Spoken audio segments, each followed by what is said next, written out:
and welcome back to my YouTube channel. It's your Korean best friend JinHo over here. For today's video, I've asked my followers on Instagram on questions you have for Koreans or yung mismong bansa, South Korea. Mga kultura namin, it could be habits, it could be personality. I know you guys have a lot of knowledge already about the K-drama and K-pop. Sa totoo lang, mas marami pa nga may alam ng mga K-pop fans ng mga Pinoy kesa sa akin sa, culture namin. Mas updated pa sila sa trend sa akin minsan eh. Yeah, I'm here to answer some of that. Just a disclaimer, this content doesn't state fact. This is just my personal answers could vary from how I was raised. Syempre, kung ano yung tinuro sa akin ng parents ko, walang tama o mali. But this is just from a Korean's point of view. Kasi sa totoo lang, kahit ako minsan nalilito ako kung Pinoy ba ako or Korean eh. Minsan nakakalimutan ko nga Koreano ako eh. Just before we begin with this video, I just wanna let you guys know that there's no such thing as the entire group is bad, the entire group is kind. Siguro, like, iwasan natin yung pag-generalize ng isang community or race, ganon, just because of our 2 to 3 experiences, maybe. Kung hindi natin gusto, we can always walk away from it instead of hating on them. And this goes out to all the races, not just Korea and Filipino. Like, let's all learn to coexist as one, as long as we don't step on each other. That's all that matters. Okay, now, let's see what are the questions you guys asked. So, I posted Q&A. Any assumptions or questions you have for Korea or Koreans with their culture and habits on Instagram. If you guys are not following me on Instagram, syempre wala po kayo dito. So, the first question was asked, totoo po ba na bihira kayo maligo? No offense meant po. Love you. Like I said, don't worry, I'm not gonna take it into offense. I'll be honest, nung early days ako dito sa Pilipinas, ito pa rin yung tanong. Karamihan ng mga tanong sa mga Koreano, supot po ba mga Koreano? Hindi ba naliligo ang mga Koreano? Malit daw tito. Pero dati na-offend ako sa mga ganyan tanong. Pero now, I get it.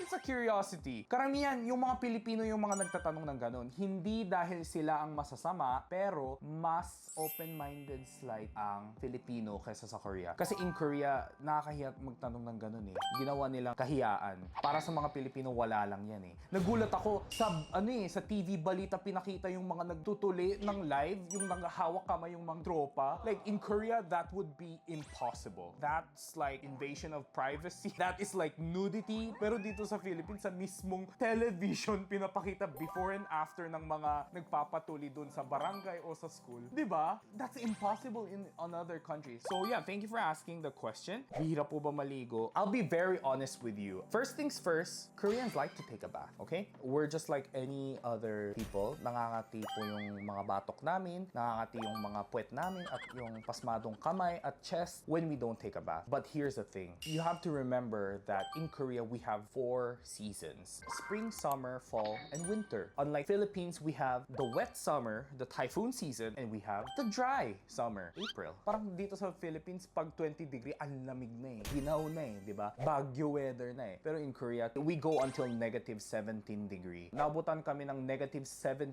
degree nung nag-shoot kami sa Korea ng movie namin for the Netflix last February. And that's February. That's not even January and December. Like, it would be much colder then. Having said that, in Korea kasi, it's very dry. Dito po sa Philippines, it's a tropical country. Meaning to say, we live near the oceans. And when you live near the oceans, it's very humid. Parang, alam niyo yung feeling na hindi mainit pero yung malagkit. Do you get it? So parang, those are from the oceans daw eh. For me, there's a difference between mainit at malagkit. In the Philippines, mainit at malagkit. So, when you don't take a bath, maapektado ka talaga. Talagang haggard level. But in Korea, it's the opposite. It's very dry. Syempre, may summer din po kami. Pero it's not the humid summer. Pero during summer, Koreans take a bath every day. I guarantee you that. Pero siguro, pagdating sa winter kasi, very dry, very cold. So, meaning, we don't sweat. And also at the same time, our skin is very dry. So, if we wash it with water, magkakaroon ka ng skin problems palalo. Unless ikaw ay masipag na mag 10-step Korean skincare level. It's the climate, it's the weather. I'm sorry, like, I've explained this for 20 years now and I just feel like I'm addressing it correctly. Sa mga Koreano dyan, pasensya na. Yan, kung mali ako.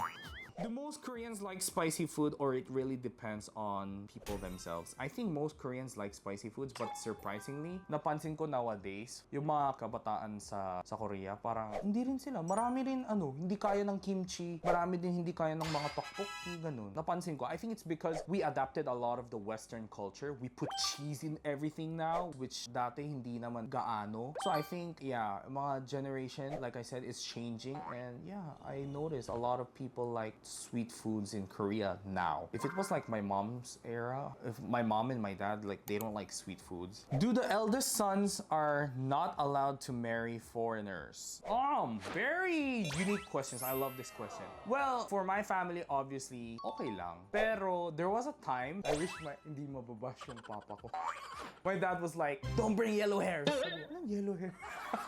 I don't know if he meant it by joking, but you know, I'll check with my dad why he said that. But I think it's because of the cultural factor. Most Koreans like preserving our cultural habits. Like we have the Chuseok, we have the Independence Day, we have the Holal and everything. And siguro ayaw nila mawawala yung mga ganyan cultural factor. And when two different races are married, you have to meet in the middle, and maybe you have to sacrifice some cultural habits. And sa amin, mannerism is very important. So sila yung usually against the two races getting married.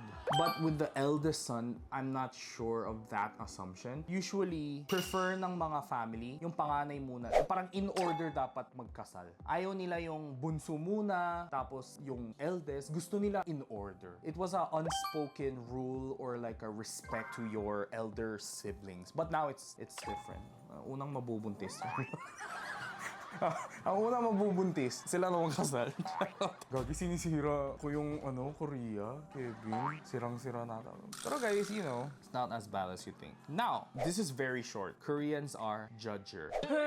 If I may be real, I think in a good way and a bad way, I think yes, we are. How do I say this? I think because when you're in Korea, you grow up in a very competitive environment. In that competitive environment for such a long time. Because, yun nga, from the word itself, you're very competitive. Pero usually when we talk about pagiging competitive, it's you and someone else, diba? So in Korea, it's all about competition. Like, I should be better than this person. If this person does 9 out of 10, I can do 10 out of 10, or I should be 10 out of 10. Yung mga ganon. So maybe dun nagsimula yung pagiging judger at pagiging critic, very critical with everything. Parang they like to evaluate everything. Pero they're in a good way and a bad way. Like, kumbaga, pag yung tao na yan, bakit sobrang mabait? They will evaluate that. And that's why lumipat ako dito sa Pinas. Kasi si mama, ayaw niya yung makikita kaming magkapatid, si Jinwan, na we would grow up always comparing ourselves to others. Parang grade 3 ka pa lang, after school, you're gonna go to English class, like extra English class, extra math class, tapos may piano lessons ka pa. It's much worse if you guys are actually in Korea. Like, imagine grade 5, grade 4, umuwi sila ng bahay ng 9 or 10 p.m. pre. Lumalabas sila ng bahay ng 8 a.m. Uuwi sila ng 5 p.m. Kakain lang sila ng dinner nila. Tapos aalis ulit for backup studies, academies. So they're gonna come home 5 p.m. for dinner, tapos aalis ulit sila for extracurricular activities and academies. And then they come home 9 p.m. and 10 p.m. Kevin, ikaw, Kevin, anong ginagawa mo dito pag 9 p.m.? Whoa! Wait again.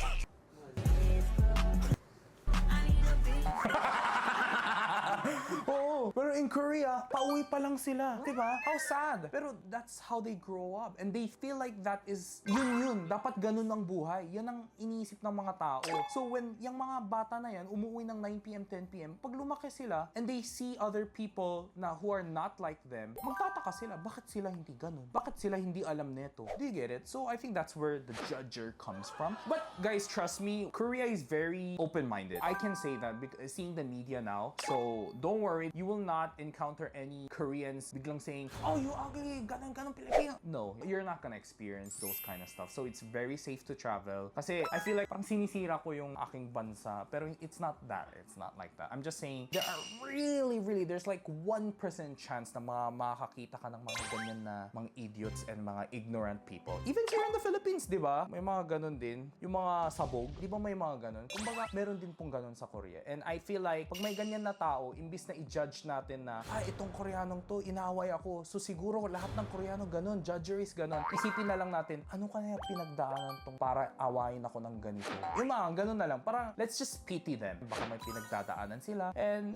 maybe they're mentally ill. Ganun na lang isipin natin imbis na i-generalize natin na like the entire race is like that. Now, next question is, thoughts about bullying sa Philippines at Korea? And this is a very great question for both countries, sa totoo lang. Kasi kung napansin nyo, the recent Netflix hit film, The Glory, it tackles about like school bullying and how that could affect na from young stage to when they grow up, like it will affect them greatly in terms of mental health and physically also. If you guys know what I'm talking about, like it scars them not just physically but also emotionally and mentally. So I think it's a very sensitive yet a very needed topic to be talked among ourselves. Kasi sa totoo lang, marami nagsasabi na parang OA naman daw yung sa Korea, yung bullying na pinakita sa pelikula na The Glory. Pero sa totoo lang, wala pa yan, guys. I've witnessed Koreans bullying each other when I was in Korea. So when I was in grade 6, I had a summer vacation here in the Philippines for about 2 months. And my dad sent me to Korea and made me study again for 2 months in Korean school para hindi ko daw makalimutan ang aking culture and aking lingwahe, which is the Korean, the Hangul. And when I was there for 2 months, oh my god, like I've seen so much freaking bullying. I can actually see high school students, like talagang sa likod lang ng school yung kung saan nakatambak yung mga garbage, ganun. Pinayuko, ano yung ganun? O pinadapa ng ganon, tapos pinapalo nila ng kahoy sa puwet. So that's bullying. And I don't know what he did to deserve that. Obviously, no one deserves to be harmed physically. Never, never right. Never. So yeah, now talking about bullying in the Philippines, to be honest, I've been bullied and I've tried bullying too. And I just feel like, and I'm not proud of that and I regret it. But hindi naman ako yung bully na talagang nambubugbog or yung parang physical or ganon. Pero I was verbally bullying my friends and I regret that so much. But come to think about it, I was like, why was I like that? And napansin ko, I started bullying without knowing that it's bullying. I used to be bullied because before, hindi pa uso ang K-pop at K-drama, di ba? So, ang tawag ng mga ibang kaklase ko who were bullies sa aming mga Koreans ay inchik or yung mga mabaho dahil sa mga kinakain namin. Ngayon, sobrang craze yung kimchi. Pero dati, they would laugh at our food, sobrang baho daw. Bakit daw ang liit ng mata? Tapos, when they see me, you know, they do that. Kausap ko sila ng maayos. Like, syempre hindi pa ako gaano kahusay mag-Tagalog nun. So, when I ask my friends simple questions sa mga bullies na yan, hey, do you wanna come with us? Ganon.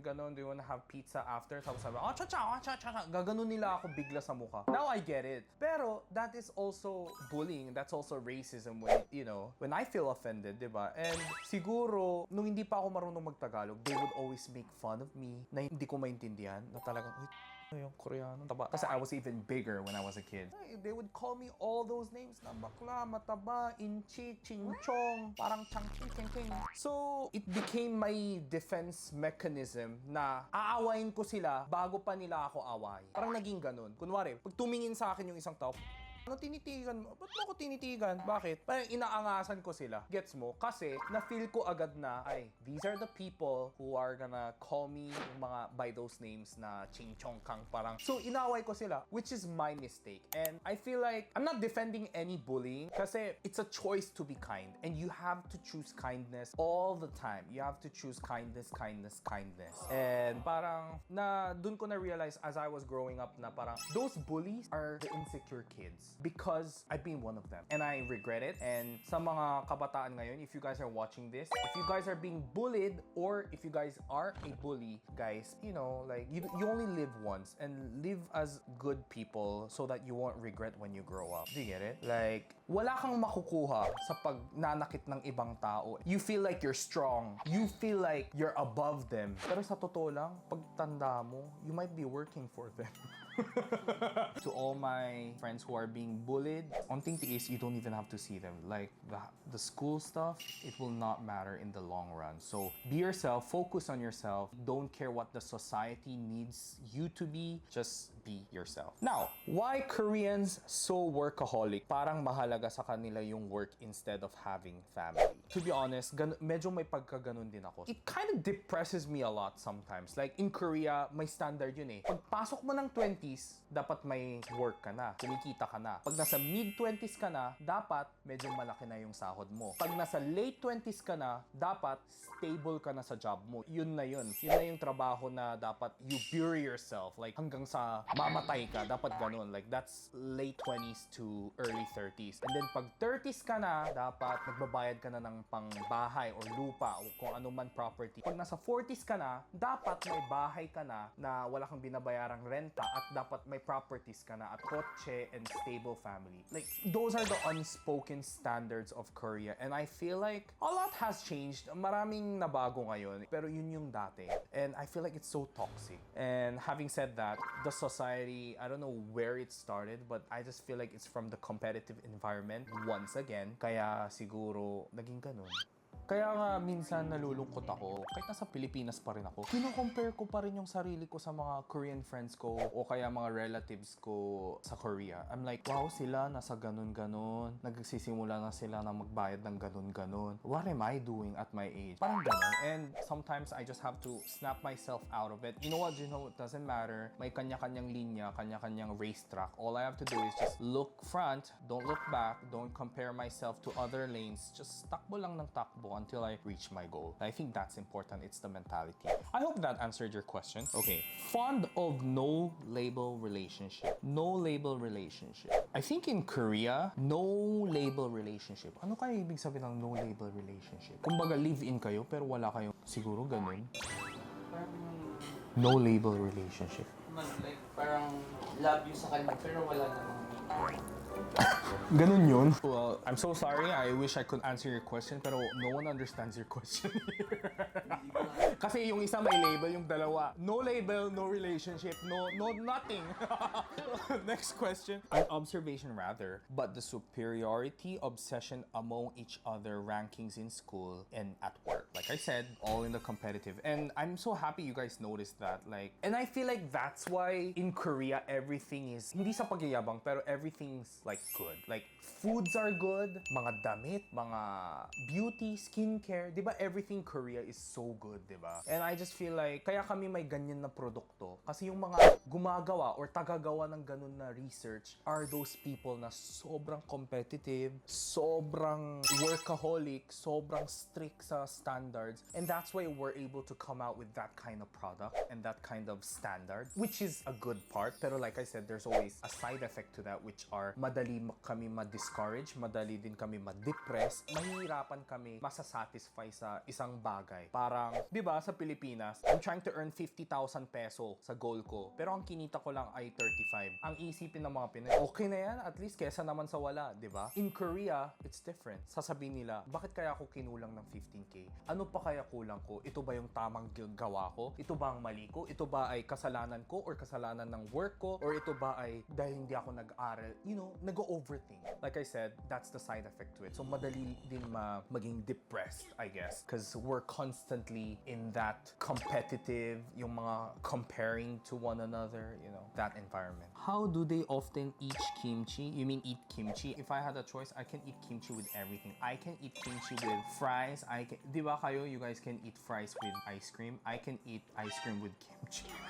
No, I'm just kidding. That's disgusting. But I love kimchi. I love everything kimchi. If you guys ask me, what is your number one favorite food that you want to eat for the rest of your life? It's kimchi or anything, any luto na may kimchi. Curious question lang po, Kuya Jin. Paano maging Korean translator? Like, anong mga certifications and levels? Actually, this is not part of the Q&A here. It's not, hindi po siya related sa culture. Pero let me just answer this question kasi ang dami nag-email sa akin. Kuya, gusto ko din maging translator. Kuya, gusto ko maging translator. Once and for all, I'm not translating anymore, guys. All my translating experience videos are 6 to 7 years ago or even older. Like this is 2014. 2014, 2013 to, guys. So I'm no longer hiring anyone, so don't send your resumes to my email. Vlogger na po ako ngayon, hindi po translator. Pero sa mga nanonood dyan, I want to try hosting a K-pop event. I think I can do very well. channel. So sa mga organizers dyan, baka naman po. Hopefully, I could be a host in the future. My pangarap is to be like Miss Sam-O. She's so classy, at the same time calm. She's everything. I met her in person like several times. She's so great. She's so graceful. Di ba, Kevin, you met Miss Sam-O din? Di ba parang sobrang ano niya? Parang mayaman ang vibe niya. I'm not saying, hindi ko nakita kwarta niya, pero alam mo yung pag sa attitude, masasabi mo na, ay, itong tao sobrang classy. And I'm not saying classy kasi may hawak siyang Birkin bag at malaki siyang diamond ring. I'm not saying classy ganun. Yung classy yung vibe niya, yung aura niya, iba. And I wanna be like her. She's my inspiration on the hosting side. Anyways, is push and pull in courtship is really a habit of many Korean guys. Me, when you say push and pull, yun yung parang pa-play hard to get. Alam mo yun? Parang push. Parang push as in, sagad mo, uy, ang ganda mo, ganun. Tapos, pag napansin mo medyo interested sa'yo na yung yung crush mo, bigla kang aatras na parang hindi mo siya re-replyan. Gusto mo sila yung hahabol sa'yo bigla. Yun ang tawag na push and pull. Ako, I'm not like that. Very sagad ako. If I really like that person, I really tell them like, you're so cute. So ako hindi ako ganun. I just feel like it's waste of time. Hindi ko alam sa mga ibang tao, pero sabi nila they still use that technique para daw hindi sila ma-take advantage of. Ayaw nila ipakita na sobrang love na love kita. Do you get it? Kasi baka mamaya maging one-sided na yung love. Tapos ito, alam niya uto-uto yung isa. So, di ba, they're gonna gaslight this person, ganun. So gusto nila medyo meet in the middle, which maybe that's why all my relationships failed in the past. Kasi hindi ako nagpo-push and pull. Push lang ako ng push. Hanggat nalaglag ako sa hagdan. Sa maling tao. But I'm not like that. Marupok ako. Natural ba talaga sa kanila pag-iinom ng soju may sound? Curious lang po. Naku! I think it's parang yung gano'n. Si Kevin din lagi niya akong ginagaya. Yung gano'n, ginagaya. Pero hindi ba ganyan din ba ang Pinoy? Hindi ba? Pero meron akong Filipino friend dati, pag inom niya, sarap. Diba? Kumbaga, mga Koreans, ganun. Yung Filipino friend ko, sarap. Sabi ko, ungol. Koreans are very expressive I guess that's why. Is Korea po ba a really go-to place to travel kasi I'm planning to soon? Okay, so ganito guys, I always say this to my friends and they're always like, sis, Koreano ka lang, kaya mo sinasabi. But jokes aside, I've been to China, I've been to Hong Kong, I've been to Singapore, I've been to Japan, I've been to Australia, US, like different cities of US like Las Vegas, New York, and everywhere. But trust me guys, Korea is worth going. You guys think it's very expensive to go? Sa totoo lang yung presyo, it's not as bad as you think. A lot of you guys always ask me, how much dapat ang dala ko para mag-enjoy ang Korea? Well, sa totoo lang, it depends how you enjoy your travel. Kung ikaw ay mahilig sa shopping, tapos kumakain ng mga social, na mga steak, ganun, malamang dala ka ng marami. Pero if not, gusto mo magtipid, pero more on the experiences, mga pinupuntahan mo yung mga museums or like tourist sites, ganun. Let's say, 5-day trip, I think you have to bring 15,000 to 20,000 peso for the... And yung 15,000 na yun is 2-bedroom ata, ganun. So, siguro, let's say, 25,000 peso to 30,000 peso para ma-enjoy mo yung food at yung mga transportation, ganun. Pero kung matipid ka naman sa mga food, kumbaga, hindi ka foodies like me, and you can just eat anywhere like convenience store food because the convenience store and food in Korea is amazing also. Kung kaya mo ng ganun, kahit 20,000 peso lang or 15,000 peso, may enjoy mo yung 5-day trip mo. Sa totoo lang. And this is just within the Seoul, okay? Do Korean men get circumcised? Just curious lang po. If you guys are wondering about my teeth, I can't show you guys, but if you guys really insist on seeing it, I'll show it to you personally. You know why people get circumcised, di ba? Para malinis. Nauto ako sa paniwala ng mga Pinoy na kaya daw sina-circumcise para lumaki daw.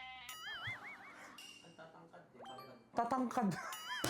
Yung mga ganyang beliefs. So sa mga kabataan dyan guys, circumcision is for the cleanliness. Pero if you clean well, it doesn't matter kahit supot ka or ganun. Why is age hierarchy such a big deal? To be honest, I've been a victim of this age hierarchy. Like, if you see my Korean friends, kahit mas bata sila sa akin, komportable sila sa akin eh. Pero, for most Koreans, kahit 1 year older sila sa'yo, Diyos ko, ang daming bawal gawin sa harap nila. And I hate it, to be honest. I mean, okay din sa akin yung may pagmomodo, may respect. Pero ayoko yung super strict, yung OA level. Honestly guys, I don't know. I think it's the mannerism and yung pagmomodo at respeto sa mga mas matanda. Pero naabuso lang by many people. So, naging medyo negative connotation. Pero it's supposedly, it should be a respectful thing. I'm sorry if you guys find the age hierarchy a negative thing. But in Korea, it's an obvious thing and it's still very strict up to this day. Assumption. Lagi siguro malinis table ng mga Koreans kasi doon nila nilalagay ang chopsticks nila. Actually, yes. Like, if you enter Korean households, di ba nakapaa ka? Ibig sabihin, we're very strict with the cleanliness of the floor, the table, and everything. Of course, ako exemption kasi may aso ako. Tignan mo, kahit ngayon, yung buhok ni Paul na nandyan.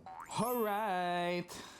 Let's answer one last question. Okay, so here. Chimek combination. Like, I know staple din ang rice, but not many do chicken and rice. Is this because of culture? Actually, yeah. Like, when I first came to the Philippines, the thing that surprised me was Jollibee. Nagulat ako fried chicken with rice. Sa Korea, hindi uso yun eh. Parang pulutan lang yung chicken, like us is lang. But in Korea right now, I think there are a lot of restaurants that serve chicken and rice. We call it, di ba, we have the chimek for chicken and mekju with meat, which means chicken and beer. Now we have something called chibap, meaning chicken and pap, which means rice, chicken and rice. Chibap. Yeah, you learned something new. So we have something called chibap in Korea now. So safe to say na nagra-rice din ang mga Koreans ngayon with chicken.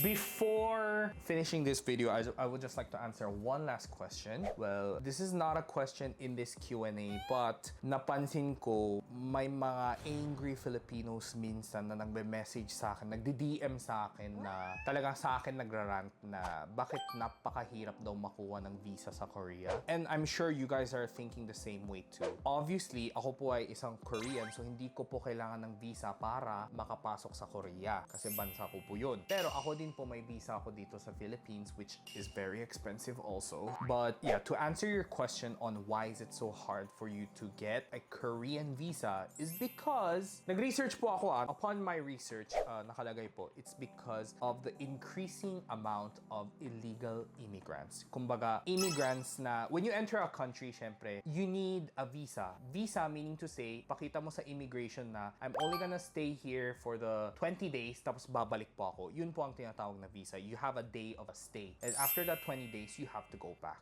And in Korea, marami daw pong illegal immigrants na Filipino, Vietnamese, according to the research, na they work illegally sa factories lang, sa mga labor as yaya, which is illegal in Korea, to get a yaya na taga-ibang bansa na walang permit at, you know, yung cash lang. Illegal po yan. Dito sa Pilipinas, wala lang, di ba? O sige, parang pwede 200 per day, ganun. Pero in Korea, it's very strict and it's illegal. But ayun, long story short, it's because of the illegal immigrants, the increasing amount, and they're being more strict with the standards of letting people in. Kasi some people just say, I'm gonna be here for 10 days, tapos ending tatago na sila. Ganon. Kasi mas madali daw kumita sa Korea, mas malaki daw ang kinikita, yung wage of course, ayun. Or it could be mas gusto nila yung bansa, ganon. So dahil dyan, naging mas strict daw ang Korea. That's just my research. Like I said, I hope all of this will be settled and it will be more accessible to all my Filipinos out there. So yeah guys, thank you guys so much for watching this video. I hope you guys found this content interesting, and yeah, like I hope it answered some of your questions and it kind of educated you guys a little bit in a positive way, and I hope it's changed some of your negative assumptions. I hope. But if it doesn't, like I said, it's better to walk away from something we don't like or we don't agree with kesa naman aaway natin or throw hate at it. Just remember that. It's all here. Open-minded. So, thank you guys for watching. See you on my next video. Hoba!